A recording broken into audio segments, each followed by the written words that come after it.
You've probably seen one of these, a Lego brick. But have you ever wondered how it all started and why it's called Lego? Actually, the name is much older than this plastic brick. Are you curious? Let me tell you how it all began. Many years ago, there was a skilled and hard-working carpenter named Ole Kirk Christensen. Ole was a respected carpenter with his own company, but times were hard, so he didn't have much money and had to dismiss his last worker.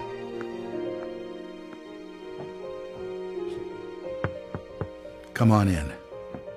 I've closed down the workshop and packed my things. Thank you. I suppose I'd better write you a paycheck.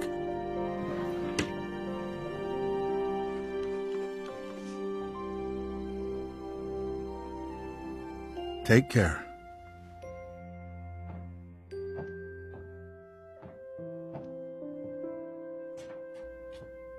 Well, that was the last one. I just didn't imagine that it would come to this. I know. It's hard to understand. But at least now it can't get much worse. But it did get worse. Shortly after, Ole lost his wife. But Ole was a special person. He wasn't the type that gave up. And with the responsibility of his 4 sons, he had to think of something.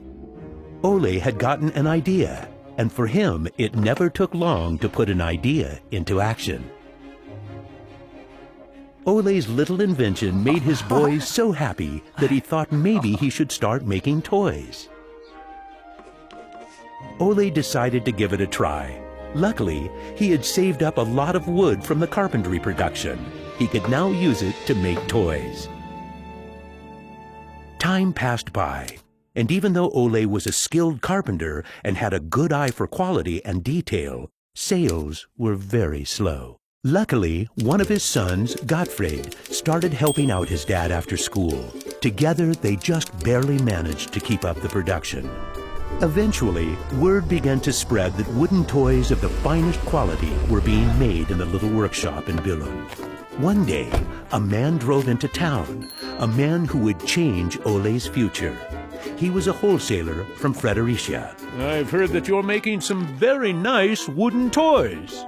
Well, one does his best. The wholesaler was very impressed with all the wooden toys and placed a big order before he left.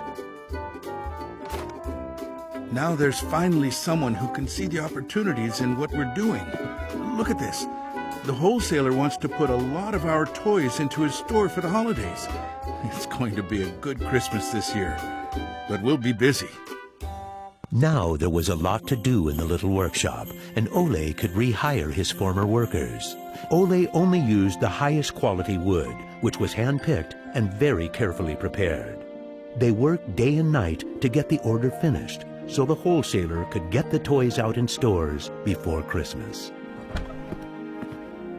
Is there something wrong, Dad? I'm afraid that we're in big trouble. In the middle of their work, Ole received a letter saying that the wholesaler had filed for bankruptcy and couldn't buy the toys that he had ordered. But what are you gonna do? What about Christmas? Now we can't even afford food? I'll do it.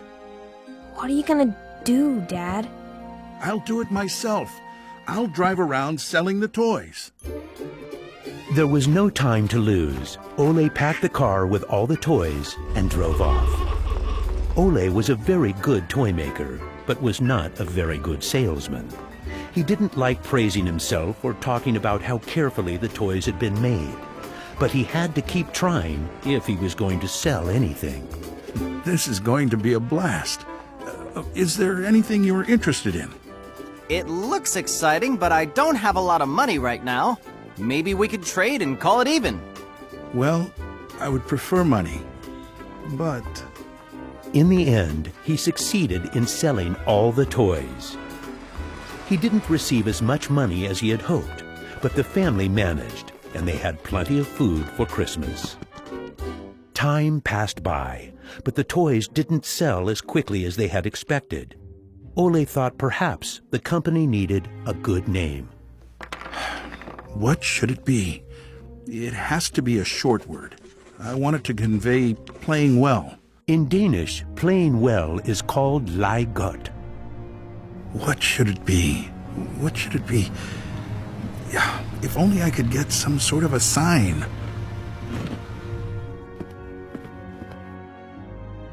Lego. As you can see, Ole himself ended up finding a very suitable name. But what he didn't know was that in Latin, the word Lego means I put together. The name Lego was well received, and the company slowly started to move forward. We have made 3,000 crowns this year, and we have more orders than usual. Did you say 3,000 crowns? Then you need to see what I've been looking at. Even though Gottfried wasn't comfortable spending money on a milling machine, he could see that it was useful and that the quality of the toys improved. Could you finish the last batch and get it ready for shipping? I will. Dad, I've saved a lot of money for the company today. Really? How? I figured we could save money on the lacquer, so I only coated the ducks twice instead of 3 times. You what? Unfortunately, Gottfried's idea didn't go over well with Ole. Ole made Gottfried unpack all the ducks himself, give them the last layer of lacquer, and bring them back to the train station. Ole believed in high quality and not cheating his customers. When Gottfried returned, Ole explained that that wasn't the way to create a good brand. This little lesson opened Gottfried's eyes to the fact that every detail matters, and only the best is good enough. In the late 1930s, Lego was making a profit. Even when the Second World War broke out, they tried to make the best out of a difficult time. It seemed nothing could go wrong. But a stormy night in 1942 changed their luck.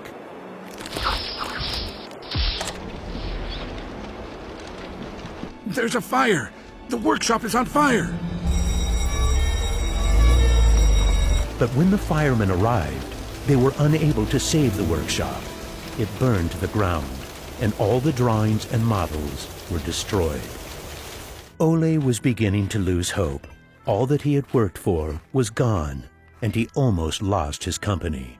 But being responsible for his children and workers inspired him to rebuild Lego. A new factory was constructed. Soon the production of wooden toys started again. The little company fought its way back into the market. Gradually, the Lego factory began to run smoothly, and Ole started looking for new challenges. One day, he went to Copenhagen to look at a new machine that had just arrived in Denmark. It was a plastic molding machine, and Ole was very excited about it. Should we buy it? It sure is a good bargain, and it will give us a lot of opportunities. Well, it does sound interesting, but it is a lot of money. I'll take that as a yes. When the plastic molding machine finally arrived, Ole started making little plastic teddy bears and rattles. But he still had the plastic bricks that he had received at the fair. There was something about them that he couldn't stop thinking about. And even though no one else could see the potential in them, Ole decided to redesign and put them into production. But it was when Lego first launched the Gray Ferguson tractor that the plastic toys became a success. Unfortunately, the sales were dropping during the summer, and the company had too many toys in stock. This can't be right. Of course our products can be sold the whole year, not only for Christmas. Gottfried decided that he would go out and sell the toys himself. Gottfried brought his wife Edith as company and moral support. If you can't get cash, then we need butter and eggs. Well, it wasn't that bad. Gottfried was a success in his trip around the country, which helped Lego to get out of its financial crisis. They reached home just in time for Ole's birthday party. Ole turned 60, and the whole family was gathered to celebrate with him. Well, I guess it was a long trip around the country. Hey, I got an idea. Listen. What about a picture with the 3 generations? Everyone thought that was a good idea, and we were placed on the sofa with all the presents and flowers around us. On a business trip to England, Gottfried met the head of a big shopping center on his way home. They discussed the toy industry, and the conversation would be very important to the future of Lego. Damn this industry. I just think that toys are no good nowadays. What do you mean? I think they're working very well. Oh, they work fine, sure, but there's no system in anything. System? System? There isn't any system. What in the world are you doing, Gottfried? There isn't any system. The toys need an idea and a system built around it. I want to put system into play. Children have only been offered ready-made solutions. They need something different that will strengthen their imagination and creativity. So you're trying to put Lego into a system? Interesting. That same year, Lego started producing the first Lego system of play. Children could now build houses from the Lego bricks. The town plan gave play a realistic town setting, and with this, children learned about traffic safety. My sisters and I could play with the new Lego system for hours. Some people said we were the luckiest children in the world because we grew up in a toy factory. It was a huge breakthrough, and Gottfried decided to try selling it outside of Denmark. The system of play was so popular that they managed to sell it to many countries. Look what I just built! That is really nice, Kel. Even though Lego was meant for only building houses, there was still a lot of opportunities. There was just one problem. I can't lift it up. It keeps falling apart. That made Gottfried wonder. He wanted to find a way to make the Lego bricks stick together, but that was easier said than done. Gottfried noticed that the Lego bricks got a better clutch power with tubes inside. Now it was no longer just bricks, but a whole construction system with endless possibilities. This was groundbreaking for the Lego product. With a child's imagination, Lego could be anything in the world, over and over again.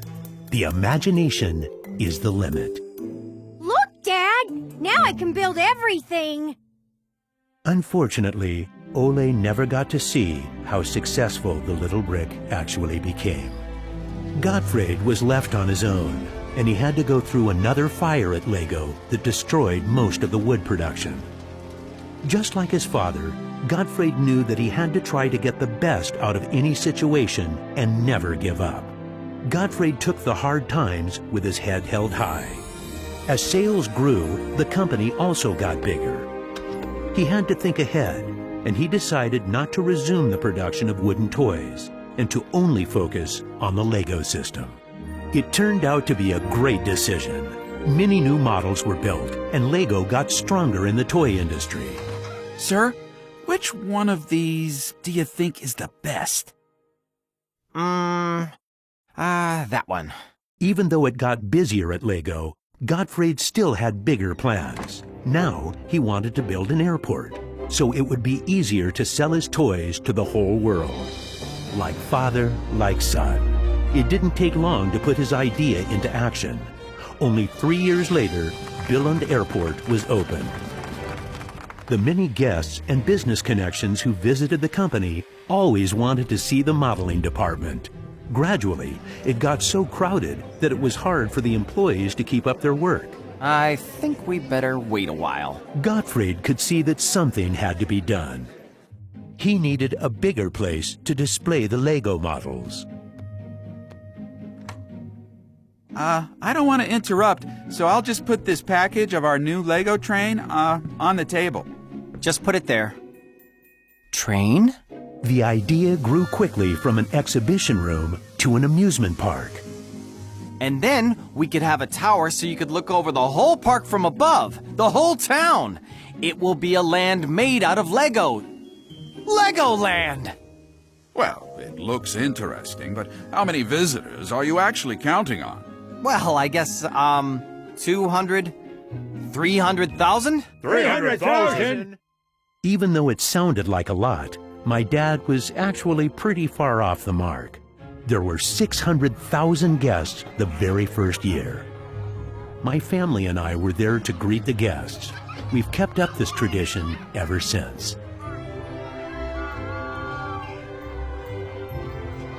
Now you know how it all began.